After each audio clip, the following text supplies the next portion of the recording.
Alright, so I think what I'm going to try and do is get the indicator light put onto here so that way when the ignition switch is on, I know it's on. So that's going to be my mission. I'm not sure what Paul's all going to try and get done. I think he said he's got to pull one wire out. That was quick. Yeah. So yeah, I think he's just going to pretty much try and route things and pretty much wiring stuff. Just wiring things. Yeah. I try and get some of my relays figured out. Yeah, so wiring, relays, good stuff. So basically, he's going to be over here a lot. But yeah, so let me get this thing. I'm going to take off the gauge. I already marked it. And I got to clean up the backside where the welds are because it's going to have to be clean, flat surface. So yeah, let's and then I'm going to paint this because I definitely need to paint this. And that's done. Alright, so kind of, well, I think it's dirty. But yeah, so got that in there. It's there. And I went ahead, made the harness for it. I shrink tubed it up real nice up to here, so it's all nice and just right dressed for across. And then, so now we got to run this green wire. It's pretty much just got to go to any of the fuses on there, on this left one, because that whole relay box or that whole fuse panel gets turned on with the flip of the ignition. So I pretty much just need to run this green wire to any of those, and then we'll ground this guy somewhere's over here. And then in theory, when you flip on the ignition, this little green light will come on to indicate that it's on. So that's pretty neat. But yeah, so let's I'm gonna go ahead, get these things routed, and then yeah, and I might actually try and pretty this up too. But yeah, let's do that. Still not quite there, but I just got this nice little stuff on there. Let's see, grab some actual light here.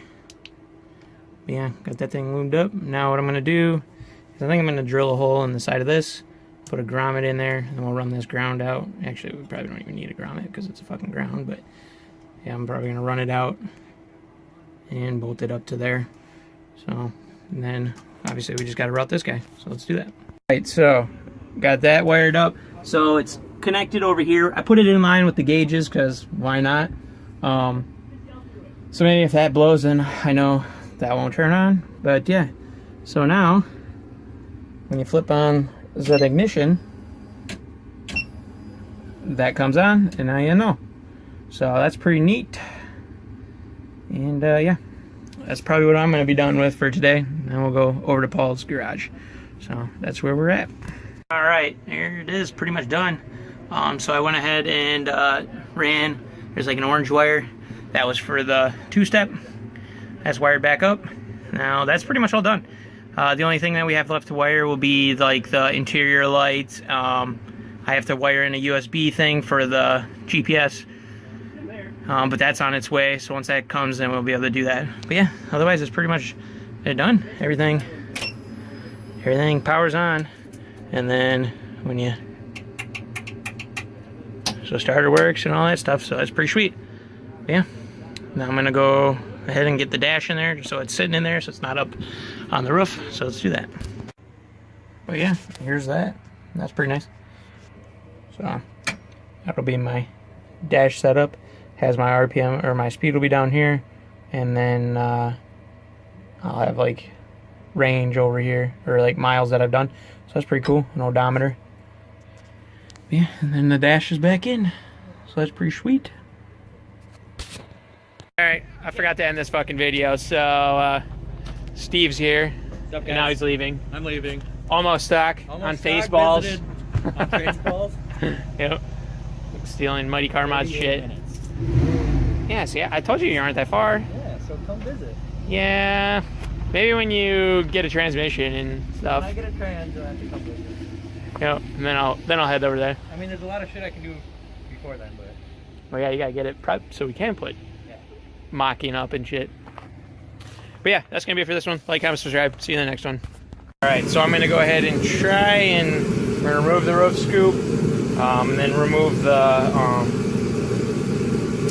third brake light, and then I'm gonna try and see if I can pull the third brake light apart and put this inside instead. because the other one's too dim for my liking. So we're gonna try this. This is a white LED, so it should shine pretty bright. So yeah, let's do that. Got the roof scoop off, and then as you can tell, it's like, I don't know if you can see it, but they're like really crappy LEDs versus like these. I don't know what the names are or whatever, but here's like the old school shit. So I'm gonna try and see if I can take this apart and try and replace those. So let's do that. I did it a lot easier than I was expecting. I think this thing's like actually feels like it's fucking glued on there. So yeah, but it separated. Probably not supposed to do that, but it did it. So now we got this guy. As you can tell, it's those junk LEDs. So I'm gonna try and pull this out, and then we'll splice this guy in. Then I'm gonna figure out, this stuff looks like it's hot glued, so I might just do that. Might just hot glue it in. But yeah, so let's do that. But, yeah, so took it apart and I just kind of hot glued it in. Well, that's how the other one was attached. That's how this guy was attached. So I just hot glued that shit.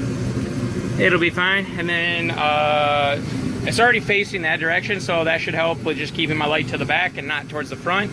But to take an extra step, we got some truck bed liner, and I got this thing taped off, and I'm gonna paint the back side so that way it'll be black from behind it towards the front, so you won't see it towards the front. In theory, I'm sure it'll still shine through, but it'll be better. All right, let's paint that. All right, well, here it is.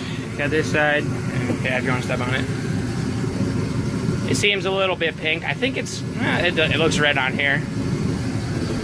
I think once you,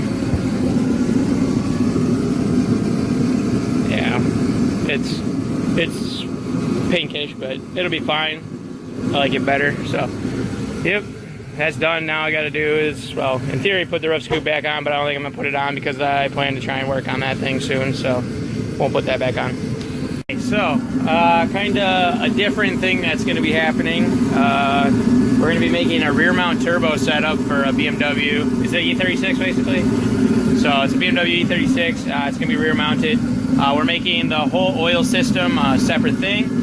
So I'm gonna kind of go over like everything we just kind of got assembled. I just got the tank done. So it's gonna go turbo, drain into here, and then it's gonna come out of here into this pump, scavenge pump, and then out the scavenge pump, and it's gonna go into the oil cooler, out the oil cooler, into the top of the turbo. So it should work. No reason why it won't. Main thing is that it just gives the turbo some sort of life. I mean, it's my old turbo, so it's not like it's gonna be terrible. It's just gotta last until you can get something to do. But yeah, that's kind of gonna be the gist. I'm not sure what else will be getting done, but at least now you guys kind of know what's gonna go down. And that's kind of the new deal. So yeah, that's that.